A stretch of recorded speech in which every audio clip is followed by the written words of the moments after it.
Hey guys, I am back for another Power Rangers Megazord review. I know I haven't been doing a lot of videos lately, but, today is my birthday, April 18th, so I thought I'd do a little review for you guys, just to honor my own birthday.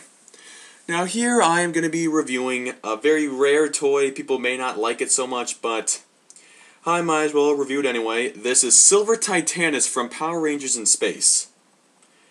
Now, before you guys even say it, I know it seems like I completely sold myself out by actually buying this toy, but I have two legit reasons. One, it is a very rare toy to find, so I might as well just pick it up while you can. And two, this is pretty much the cheapest that I could buy him as. I bought him for about, I believe, 40 bucks, and that there is pretty much as cheap as this guy's gonna come. The other ones I've seen on eBay, they go for like $300, $400 I last saw. So 40 bucks, I'm pretty much getting like the best deal, ever for this big guy right here. So anyway, let's just talk about him. Now, Silver Titanus, now, he doesn't have much history behind him, but he is essentially like what I would call a modified version of like the old 1993 Titanus. And he just was rebuilt and everything like that, yada yada yada yada. But this guy, I just don't know what like Silver Titanus' deal is. I mean, like, is he like supposed to be like half machine, half animal, or is he supposed to be just like this retro machine? If retro is even a word we still use anymore.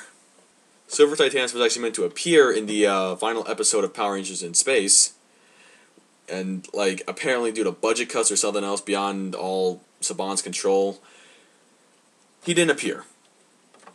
Their final episode of Power Rangers in Space was actually meant to be 3 parts, but because of issues beyond Saban's control, it was cut down to 2, which means this guy never appeared, but a toy was made for him. And I'm thinking, why would you want to make a toy based on something that like wasn't even seen on the actual TV show? I mean, yeah, I know you planned on having him to be seen, but I don't know. But the point is, I have Silver Titanus now, that's all that matters. Now, Silver Titanus does look a little bit like the old Titanus, except lack of head, lack of claws, and lack of a little chest piece, lack of pretty much everything. It does still roll, it still rolls, but here's the thing, if I can turn this thing over. The battery pack here isn't even installed. There is no place to put batteries. This thing doesn't have any type of, electronics or anything to make it move. You gotta push this thing manually, which I think is a total waste. I mean, come on. Why would you put in a battery compartment if you don't even have any electronics, let alone put any batteries in? You gotta roll it manually. That's ridiculous. It does, of course, come with the Titanus cannons. You can split those apart.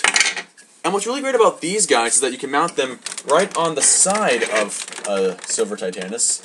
They just mount onto the side like that. So that's one way of putting it. You can have the cannons go like that, like pew pew pew, something like that. But then, why would you need to put them back here?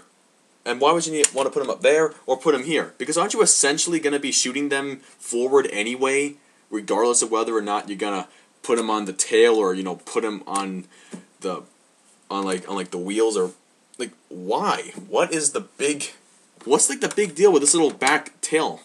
I mean, like, you're already shooting little things out here with these little red rocket thingies. Wow, that sounded really wrong to say. But like, I don't see how that looks so convincing. I don't seem to understand, but whatever. You also can move up this little red rocket thingy. Wow, that sounds wrong. You can open up the little compartment in the back here, and then this part comes out. Now, I'm not sure exactly how this is supposed to go. Is there like a message behind this, or is there supposed to be something symbolic about it? I'm not gonna even try to get into how this makes any sense, but I feel as if I do, it's not gonna make any sense. But this little rocket thing you can push in the back and push up. Not that big of a mystery there. And of course, you can take the cannons and they mount on to the sides just like that, if I even have them in the right way. I believe I do. It's a real pain to get on sometimes. There we go. And they just mount onto the sides just like the old Titanus. Of course, there's a back compartment, and what's that for? Megazords. That's where we get the Mega Voyager. That's where we take off the rocket, and then we take off the little flying saucer thingy. No, not flying saucer, the space shuttle, that's right. And then, but then of course we can't just put him in here without something else. We gotta bring in the Mega Winger. You gotta take off the sides. We'll take off the wings of the Winger. Yeah, mine's a little hard to come off since it's really old, and there it goes. And then that just connects to the back of the Mega Voyager. And then you fold out the wings, like so. So we got that going on there. And then the Mega Voyager mounts right in the back. Again, just like the old Titanus, there is no like definite spot for it to actually get placed in, but it's in there so good that it's really sturdy.